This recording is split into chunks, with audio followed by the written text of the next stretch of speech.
So imagine you had a checklist of the exact things you needed to get amazing performance with Google Ads. Well, this video is going to walk you through my ultimate ecom Google Ads checklist, where I give you just that step by step what I've learned after spending over $15 million on Google Ads for my ecom clients and producing over $50 million in sales. Literally A to Z, and I'm going to jump through this video as quickly as possible, but I will leave the doc down below so that you can browse it in your own time for free.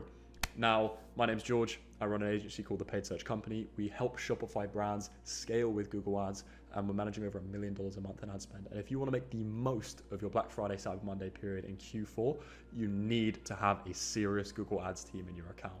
If you're not running Google Ads, or if you are and performance just isn't where you want it to be, or perhaps performance is okay, but you just think you could scale a little bit harder, book a one-to-one call down below with me. And if I do not find ways to make your brand more money, I will buy your next coffee. So let's jump into it.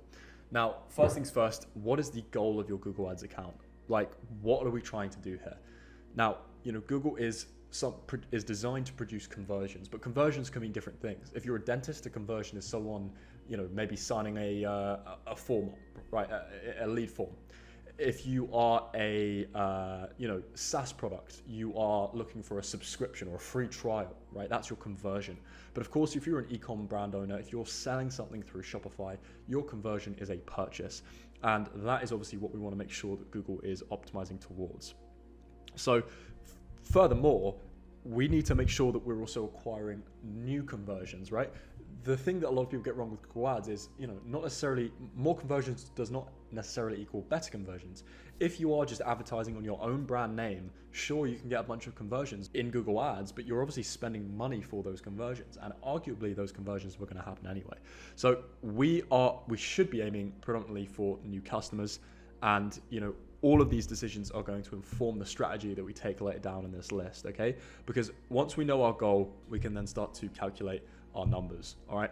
I go into a little bit more detail here in terms of impressions and clicks and CTR and what all of these things mean, because they're really, really important to know. So impressions are how many people actually see your ad, of course, so your Google ad, how many people do they literally see it, how many times was it clicked on, and then click-through rate is simply a function of what percent of impressions turned into clicks. Cost per click is how much is Google charging you for a click. Now you must remember Google Ads is an auction. So it's basically a competition for whichever advertiser is willing to pay the most for a click. And that advertiser will appear at the top of the ad rankings, right? Because as you know with Google, it's very important where on the page you appear, okay, on the search engine's results page, whether it's search or whether it's shopping. And your impression share. So out of how many impressions that there are for the given keyword or the given audience or whatever that you're bidding on, how big of a percentage is your ad taking up of that in very simplistic terms. And then you also have traffic quality metrics that are really important to understand, because Google Ads, obviously the idea is to drive traffic to your site, but of course if your site does not convert, then not only will you make no money, but your Google Ads will actually get worse, because there's something known as quality score. And obviously it's in Google's best interest to have good advertisers on their platform with good ads. Otherwise it's just going to feel a little bit like, trash, junk ads. It's not a nice experience. So that means that Google rewards advertisers that make good ads, and good ads are ads that are have a high click-through rate, which we just discussed, but also ads that lead to a landing page that gives users a good experience. So those users stay on the landing page for a while, and they maybe browse multiple pages as well. And so, there's a couple of other functions here, but if you can nail those things, if you can have a great ad that is relevant to the search term and a good landing page as well, then that's going to improve your quality score, which is going to improve your ad rank, which means that you get more clicks and more sales and yada, yada, yada. So these metrics here are obviously a function of landing page experience, which contributes to quality score. So it's really important to keep an eye on these. You can do this through Google Analytics. If you haven't created a Google Analytics account at this point, you should definitely go and do that. It really is an important companion alongside Google Ads. And then of course here, cost, how much money are we spending, conversions, how, depending on what we define as a conversion, right? How many of those actions have occurred as a result of our spending? Conversion value, if we are attributing value to conversions, right? And you really only do this if you are in e-commerce and you're generating purchases. Obviously those purchases have a different amount of value. Some people buy 2 products, some people buy 3, some people buy multiple different priced products. we need to be tracking that, of course, which is obviously going to contribute to return on ad spend and ROAS. Okay, so basically conversion value divided by cost, and the bigger the ROAS, typically, this is a very misleading statement, but the bigger the ROAS, the more money is made on the surface, but it is a little bit more complicated than that. And then cost per acquisition, CPA, and conversion rate as well, of course, is really important. So next we want to jump into account structure. And with Google Ads, your account structure is your account strategy. And again, I'm not going to go too much in detail here, but let's just jump into the image. Now, what we want to understand with Google Ads is it's more than just search and shopping. There is YouTube ads and demand gen on the top level, which creates demand, right? Now at this point, you're not just advertising for people searching your products or searching your brand or whatever it is. You're actually going to interest segments, right? So within Google Ads, there's keywords and there's interests, okay? Just like Meta is really only interests, which is why, in my opinion, Google is the most powerful advertising platform, because you have both. You can target those interests through predominantly YouTube ads, but also different channels as well. But the best quality and the most scalable is YouTube. So you should be running YouTube ads once you get your Google ads going. Once you're getting around a sale a day, that's a really good point to actually launch some top of funnel stuff. So you can run image ads, you can run video ads through demand gen. Demand gen is our recommendation for a top of funnel campaign. And of course, in the middle of funnel, as well, you want to be running Performance Max, again, at the same point as you launch your demand gen once you've got around a sale a day. The reason why is because these campaigns use smart bidding, and you don't want to really use smart bidding until you're getting around 30 sales a month. And then on the bottom of funnel, we have remarketing and we have branded search. So that more or less is the funnel that we want to use, okay? Now, I go into detail here about how to configure conversion tracking. You've got a few options. You can use Shopify, which I highly recommend for most people. Just go and download the Google and YouTube shopping app, and that's going to have your conversion tracking set up for you. Or Google Tag Manager as well is a good way of doing that, and I explain how to do that there. Then obviously we need to set up the Google Merchant Center, right? So as you know, you can run search ads, you can run shopping ads, or you can run YouTube ads, but without a Merchant Center, you cannot run shopping ads. Shopping ads typically produce around 60% or more of any brand's revenue, okay? These are the colorful kind of image ads that you see. I mean, these are the ads that you're clicking on when you go and shop for something, right? Because you can see the price, you can see the reviews, you can see if there's a shipping discount, you can see what the product looks like, right? So it's key to get this right. And the way that you want to get this right is by configuring your product titles and descriptions the right way, okay? So the order of the words, what words you use, right? Making sure you stuff those titles and descriptions with converting search terms. So the terms that lead to sales for you, okay? Really, really important. Having a good campaigning naming structure is also really important. Sometimes I jump into an account and I have no idea what's going on. So just getting consistent with that is going to help you out massively. A couple of small things here, setting your inventory to limited. So if you go to tools and settings within your Google Ads account, again, this is all just the setup stuff, by the way, here. You want to go to tools and settings, content suitability, and make sure that your inventory is limited so that you're only showing up on reasonable, appropriate placement. You also want to exclude some content types like apps and live streams. And you want to make sure that you're also using negative keyword lists as well. These are all very, very quick there. And also you want to make sure you're using scripts. So you might have heard me mention Performance Max already. Well, if you are running Performance Max, it's really important that you use the Performance Max script. I've linked it here.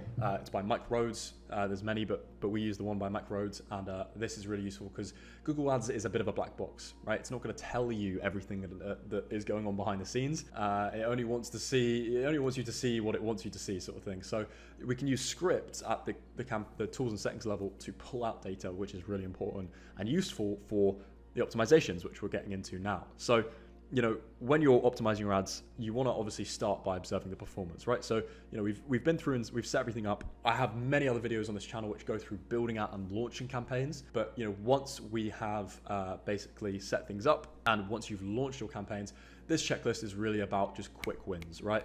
Now, everyone's campaign structure is going to look a little different. That's why I'm not going to dive too much into detailed campaign construction here. I just want to go over some quick wins that you can just, tick off, right? So jumping in and observing performance. So what you want to do here every day or every few days, we like to do it every day, is, doing things like identifying underperforming campaigns, right? It's really important to have a North Star goal, okay? So this is kind of what you would establish at the first step.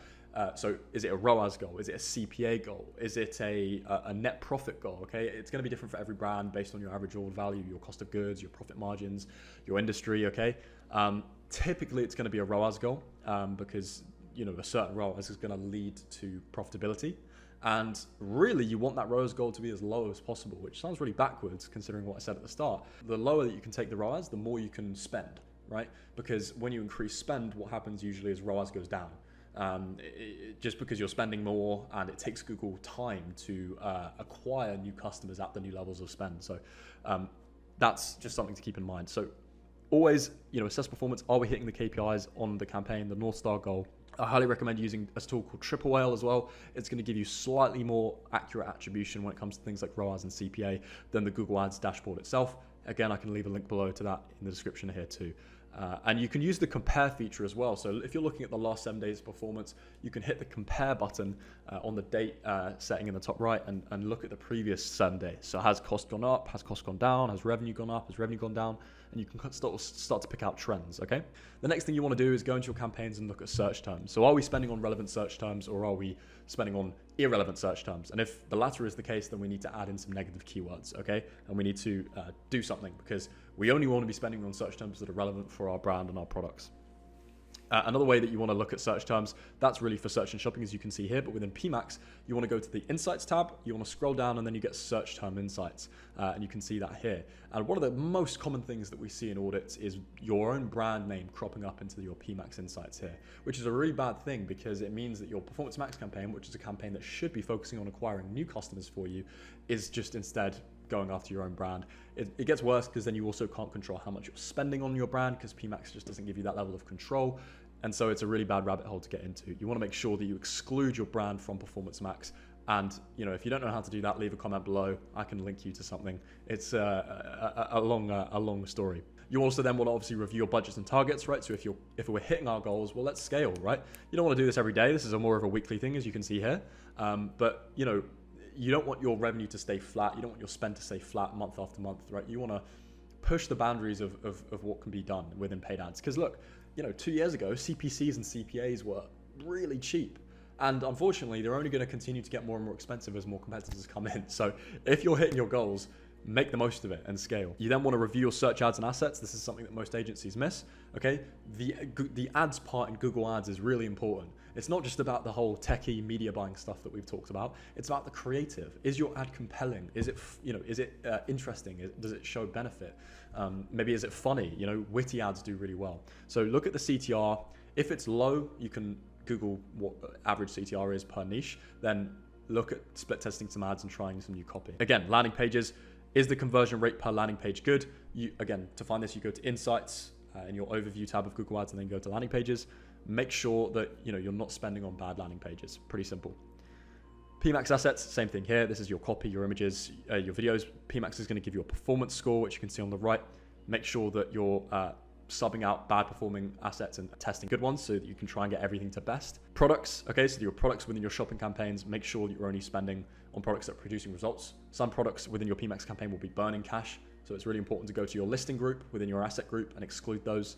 Maybe you want to pull them into a separate campaign and only have, for example, your best sellers in your Performance Max campaign. That tends to work well for us. Okay, now on a monthly schedule, you're doing these slightly bigger changes. So you're doing things like reviewing account structure.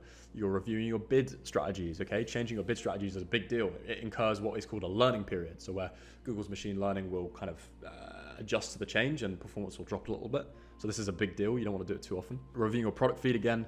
We talked about this earlier, but continuing to make sure that your titles and descriptions have converting search terms. Bid adjustments as well. So going to what you can see within your search and shopping campaigns, PMax will do this automatically, but within search and shopping, you can break out your demographics and your audiences, things like that, and you can bid more aggressively for them. So if you take search or shopping ads very seriously, you must be doing bid adjustments. Monthly is a good cadence to do this. Okay, I wouldn't do it really any more frequently than that. Reviewing your audience signals within PMax. Can we add more? Do we need to deleverage? Reviewing keywords. Are we overspending on certain keywords in search, for example? And then finally, optimizing landing pages. And there's a big guide on how to do that here. But of course, at the end of the day, if you're running amazing media buying and you're running amazing ads, if people aren't landing on your site and buying, then it's not going to work. So that is everything for this video. I hope you enjoyed.